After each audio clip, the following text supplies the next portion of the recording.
mga prospective client natin, wala silang masyadong time. Nagmamadali sila. Okay? Ang dami na nilang ginagawa. Kaya nga, kailangan nila ng help natin. Hi, I'm Glaze Gonzalez. I talk about things in my life that I do not the usual way. Maybe career, love life, finances, faith. Let's chika about it.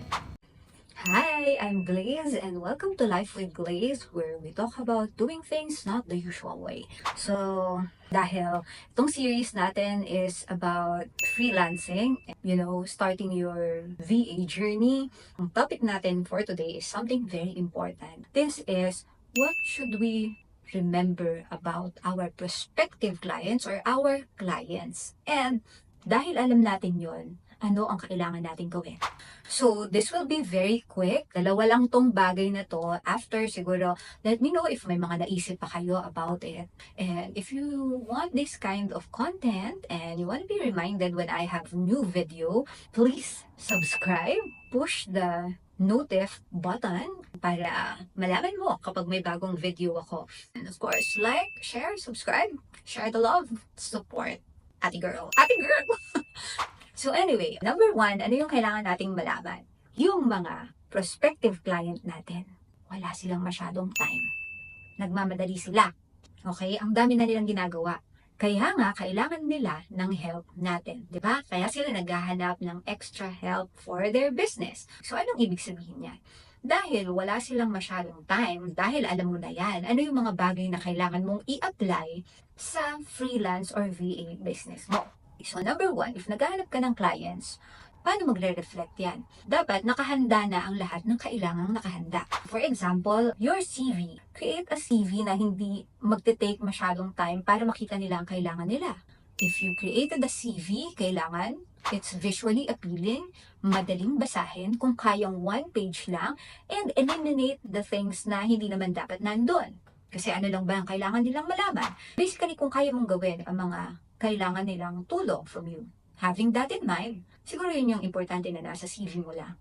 Number two, sa portfolio mo. When you create a portfolio, make it easy for them to see your sample work. Huwag mo nang ilagay lahat-lahat na nagawa mo. Ilagay mo lang yung highlight. Or kung nakalagay man doon, mag-create ka lang ng folder or section doon sa portfolio mo wherein they will see the highlights of your work. Yung pinakamaganda mong gawa, yung mga best of the best na pwedeng maging reference nila kapag gusto nilang kunin ang service mo. Number 3, cover letter. If nag-a-apply ka and merong cover letter, still show your personality, be funny, para hindi sila bored pag binasa nila, but make it short and direct to the point. Ano lang naman ang kailangan nilang malaman? Ano yung matutulong mo sa kanila? Alam mo ba yung business nila? Those things are very important. Dahil wala silang masyadong time, make sure yan yung mga nakahanda.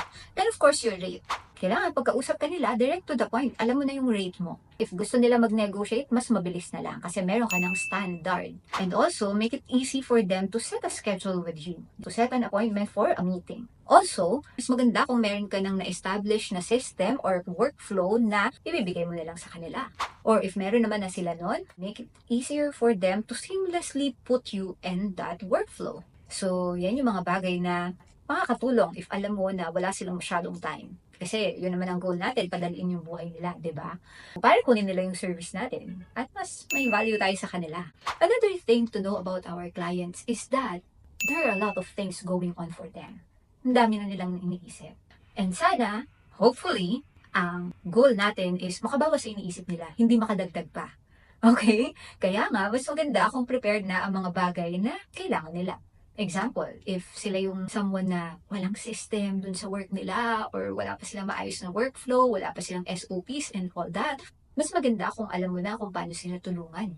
And also, kasama dyan, being proactive. If you see something na pwedeng padaliin dun sa business nila, pwedeng mas ayusin, don't be afraid to suggest to them. So, from that, yun yung mga kailangan nating malaman. Wala silang masyadong time. Marami silang masyadong iniisip. From there pa lang, pag alam mo yun, alam mo na somehow kung paano sila tutulungan. And that is very important kasi if nakuha mo yung formula na yan, oh my gosh, you will be so dear to your clients, to your prospective clients. And I tell you, if that's something that you can put in the table, yan yung value mo, walang problema sa rate. Because walang presyo. Ang peace of mind priceless yan. Yung may help mo sa kanila. So, happy freelancing, happy starting your VA journey, and let me know if may mga questions ka, and we'll see. Try nating sagutin dito or sa other platforms. Again, Life with Glaze. I'll see you. Bye!